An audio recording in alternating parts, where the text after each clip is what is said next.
The game Triple H, what a life story this man could tell. Hunter's journey from humble beginnings to top dog in WWE really is an interesting one when you consider everything that's happened from the mid-90s right up until the here and now. Today though, I want to go back long before he became head of creative, way before his time running NXT, before the championship reigns, before Evolution and before D-Generation X. We're talking about Terra Ryzing, Jean Paul Levesque, and the original Blue Blood Hunter Hearst Helmsley. Hunter's character evolution is quite remarkable. Going from an aristocratic snob to an all-conquering king of kings was something that developed over eras of pro wrestling, and the fact that Hunter was able to switch his gimmick from something destined to mid-card forever to a fully fledged main event ass-kicker should be highlighted. So that's my job today. We're going to talk about Triple H's early days in pro wrestling.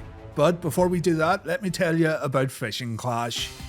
With Fishing Clash, you can travel all around the world from the comfort of your own home, catching big fish in a ton of different locations. Chill out and look over beautiful lakes and ponds as you try to land a big catch in one of the most relaxing games I've ever played on a mobile device. Here's how it works. You'll use different lures to increase your chances of catching different fish, and the bait you use can be upgraded. Upgraded lures mean bigger and better fish, and the more you upgrade, the more new levels and locations you're going to unlock. You've also got power-ups at your disposal such as weight boosts. There's even a sonar available that can help you decide if you really want to fight it out with a bigger fish or live to fight another day. Fishing Clash has a large player base too, so join a clan and get involved with clan wars to see which group of fishermen are the best. You'll also benefit from clan packages and clan donations, so it pays off to join a group and fish together around the world. Look up the Bios Fishy Boys to join my clan.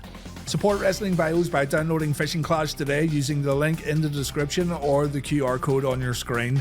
Use my gift code WrestlingBios to get a reward valued at $20 totally free. You'll get a unique avatar, 1 mythical lure, 50 luck power-ups and 30 weight power-ups to help you catch some big boys. Once you've caught a monster fish, let me know the weight in the pinned comment on this video, and remember to use the code WrestlingBios to get your free gifts.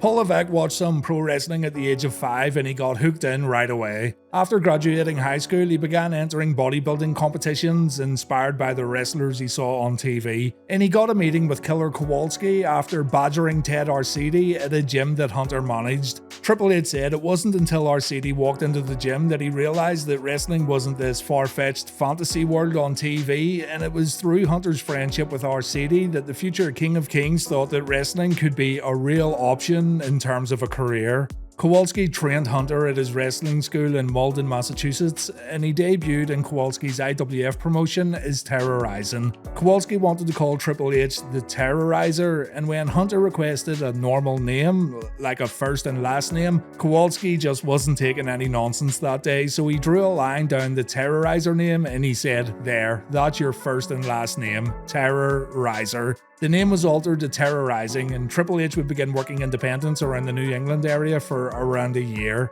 The gym that Hunter worked at used a sales company, and the sales company were holding a convention that included guest speaker Ric Flair. So Hunter had a chance to meet his idol through this convention, and he was going to try to make the most of it. Triple H brought along his resume, 8x10 photos he had made up, and a bunch of matches on tape in hopes that he could talk to Ric Flair in regards to getting a job with World Championship Wrestling. Hunter, unfortunately, could only manage a quick photo with Flair, and he wasn't able to present his resume to the Nature Boy. Hunter was able to talk to WCW live promoter Chip Burnham though, and Chip already knew that Hunter wrestled, so Hunter was able to hand his resume and tapes over, and then he'd have to wait it out and just hope for the best. Chip gave the tapes over to WCW president Bob Dew, and a week later, Bob called Triple H at the gym to let him know that Eric Bischoff would soon be getting in touch, and when Bischoff got on the phone to Hunter, Triple H requested a 5-minute tryout, stating Eric would know within 5 minutes if he wanted to sign Terra Ryzing or not, and if he didn't, then Eric only wasted 5 minutes of his busy schedule.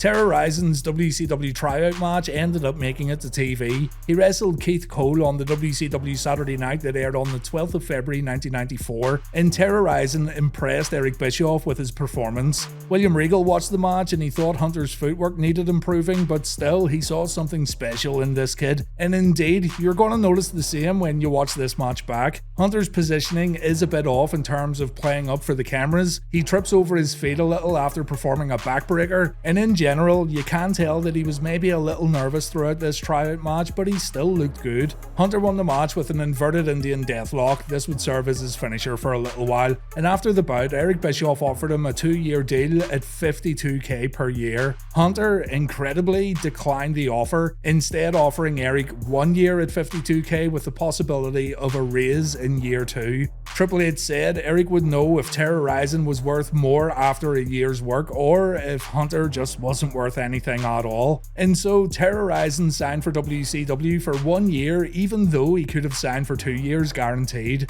Terra Ryzing began getting regular matches at TV tapings. His second televised match was against Larry Santo on the 26th of February episode of Saturday Night, winning again with an inverted Indian deathlock. And then the well-documented Triple H vs Road Dogg WCW match happened at Center Stage. This one was highlighted on WWE Network as a hidden gem, seeing as it included 2 members of the future D-Generation X stable during their days in World Championship Wrestling. Throughout these initial days in Atlanta, someone who was always with Triple H was Steve Regal, and Regal said he taught Hunter everything that Regal knew, and he helped him a lot with his footwork. Regal also said that Hunter was constantly in the WCW power plant trying to improve and trying to get better for TV matches, and you do notice this when watching his progression during these early days in World Championship Wrestling. His improvements over those first few months don't get talked about enough, but I think that also comes down to WWE keeping these matches locked up and making them harder to watch for more casual pro wrestling fans. Triple H also credits Terry Taylor as a man who helped him immensely in getting ready for the big time.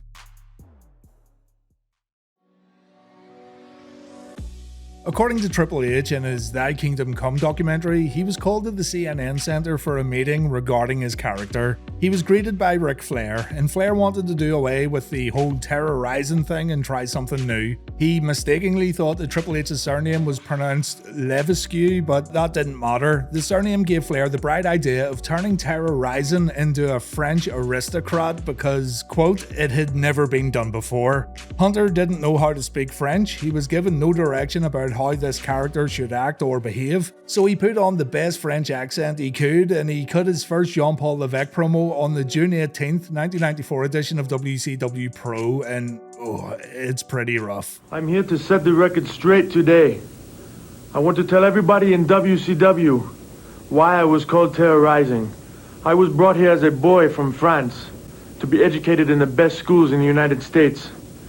And I got the name by beating up all the American punks in the schools. I was given the nickname Terra Ryzing. Well, now, I am no longer a boy. I am Jean Paul Levesque, the greatest professional wrestler in the world today. Remember the name, Jean Paul Levesque. Yeah, so Terra Ryzing was apparently always French. He didn't want to be called Terra Ryzing anymore because he's a man now, and he wants to be known by his real name, Jean Paul Levesque. Alright. The French accent, the very bad French accent, is one of those things that could easily lead to a wrestler's stock going way, way down. Not because Paul's a Frenchman, but because he's pretending to be a Frenchman. How he ever bounced back from this is a mystery, but I fully believe if Hunter stayed in WCW, then he would have become a regular on WCW Worldwide while the big boys worked on Nitro every week. Nothing against his wrestling abilities, it's all down to the character. Here's another Jean Paul Levesque promo where he explains why he came to America to become a pro wrestler. Gordon, I have had everything in my life. I have had the best education, all the money. I have had every woman I have ever wanted. But the one thing that I have never had is a championship. And that is why I am here, to be the world champion of WCW. And if it is Hulk Hogan, I will take whoever it is in the way of you to become the world champion. Whatever step I have to take, I will take it to become the greatest of all time. Three things were notable about Jean Paul Levesque. First, his Starrcade match with Alex Wright. This is always brought up as a way to mock Triple H, like, hahaha, Triple H jobbed out Alex Wright at Starrcade. But, you know, so what? Both Alex and Hunter debuted in WCW around the same time, roughly. Their best days were still way ahead of them. They both put on a decent match, and at the time, it made more sense for the babyface to win this match that took place in the first half of Starrcade 1994. There's absolutely no shame in losing the Alex Wright guys, come on. The second notable thing about Jean Paul Levesque was his tag team with Lord Steven Regal. These two shared a few things in common from a character standpoint, mainly their disdain for American wrestling fans and their love of their home countries, so it was a no-brainer to put these two together. They worked as a tag team very briefly, as in they only had one televised match together, but the pairing looked really promising. People still talk about it today. Paul was in danger of becoming another WCW casualty for sure around this time, but I do wish we got to see a little more of Steve Regal and Triple H teaming up. The third and maybe the most important aspect of Jean Paul Levesque is the fact that the character was pretty much the blueprint for Hunter Hearst Helmsley. From the ring attire to the pose, from the better-than-you demeanor to the aristocratic values of the character, take away the accent and the poet shirt he used during his entrance, and you've pretty much got the very early stages of the blue blood Hunter Hearst Helmsley. With all this being said, it is hard to go back to Jean Paul Levesque without having a laugh at the gimmick. Once you've seen Triple H screaming that he's that damn good, and once you've seen him walk down the ring with Motorhead blasting in the arena, it's really strange seeing him put on a French accent and going all in with a character that just screams mid-card. Still, as mentioned, a lot of Jean Paul Levesque carried over to WWF. It's unknown if the French gimmick was what made WWF take notice, but they liked it enough that it would more or less carry over in New York with a few alterations.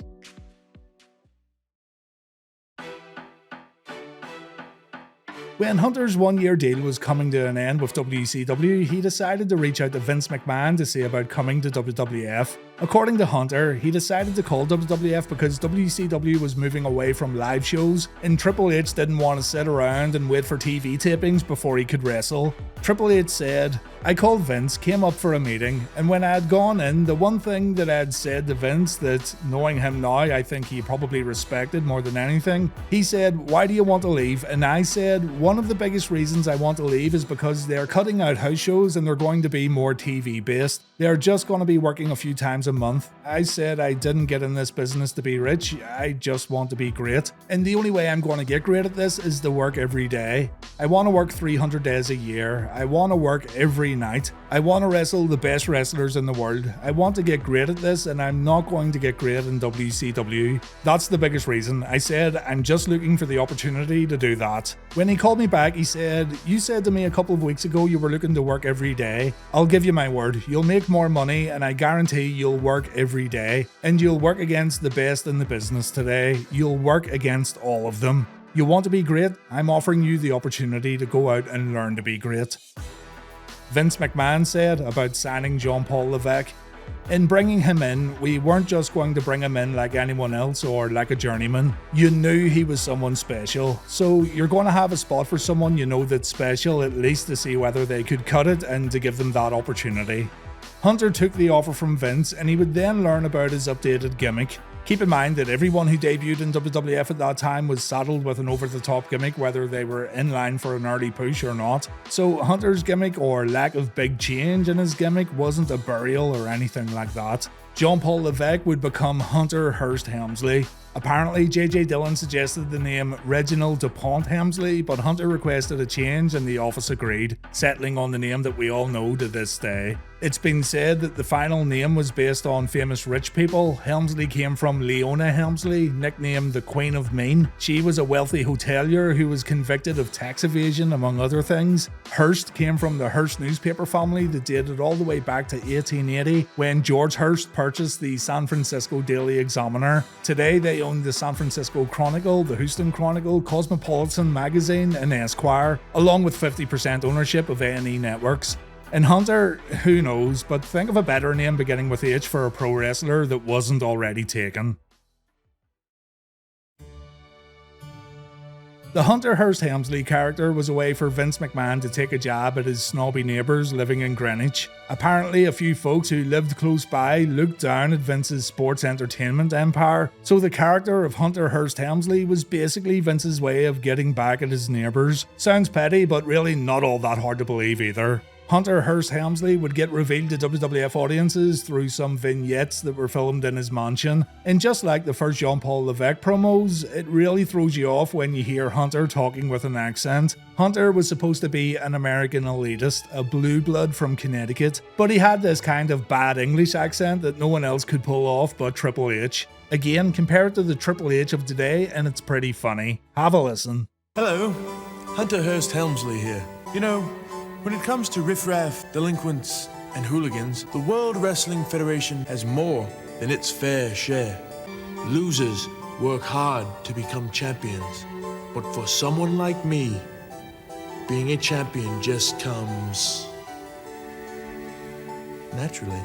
So Helmsley's got a problem with guys like the Bushwhackers, the Head Shrinkers, and the Smoking Guns. These guys don't know a thing about class, civility, and how to be a gentleman. Helmsley's here to teach these guys some manners. He says losers become champions, but for someone like Hunter Hearst Helmsley, being champion comes naturally. You can rip me apart all you want, I think it's a good vignette. Hunter's attitude changes when he starts talking about teaching these guys how to conduct themselves, and he almost turns evil for a moment before switching back to being a snobby Greenwich blue blood. It's almost like that mean streak that we talk about so much now was there all along. I also like the fact that he actually said riffraff, it's so good. Riffraff, delinquents, and hooligans. Triple H would never fall into these categories. Nope, never. Another vignette saw Helmsley sitting in his mansion once again, only this time he doesn't speak. He notices the camera and then he just waves his hand to brush us off because we aren't worthy of Hunter's time. I'll defend this again as good heel work. Hunter Hearst Helmsley was such a snob that he wouldn't speak during his introductory vignettes. In another vignette, Hunter simply says, quote,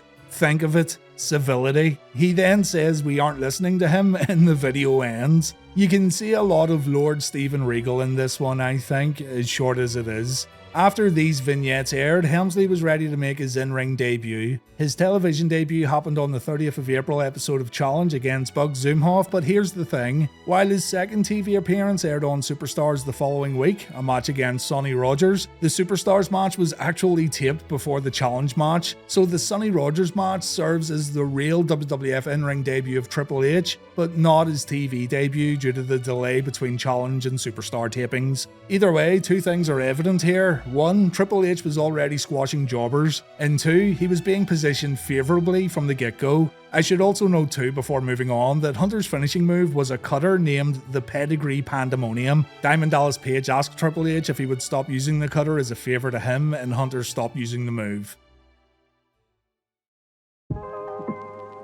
Hunter Hearst Helmsley would begin his run destroying enhancement talent, but it was the character that was front and center here. Hunter upgraded his little pose to be even more annoying. He turned his rather big nose up at fans as he walked into the arena. He would show his disgust at his opponents by dominating them in the ring in an effort to bring some class and sophistication to his matches. Eventually, he would start bringing valets to the ring to show that only the finest women hang around Hunter Hearst Helmsley. And as far as heels go, there was absolutely nothing likable about this guy at all. So he was a good heel in my opinion. Do keep in mind the level of heels in WWF during 95 and 96 during your own assessment though. Diesel, Shawn Michaels, Razor Ramon and the 1-2-3 Kid would take Helmsley in as part of the clique. Hunter was pretty big on clean living, so the clique saw great value in having at least one sober guy in their group. Plus, Triple H liked to talk about the business a lot, and so did the clique. There's arguments to be made both ways in regards to Hunter's association with the group, but the guys remained friends throughout their whole careers and beyond, which does seem to be a rarity in pro wrestling when you watch from the outside. Hunter's earliest feuds came in the form of Henry Godwin and Duke the Dumpster Droese, and Hunter's hard work led to him jobbing to the Ultimate Warrior at his first ever WrestleMania in a well-documented matchup. There's no need for me to talk about that now because I've talked about it before in previous videos.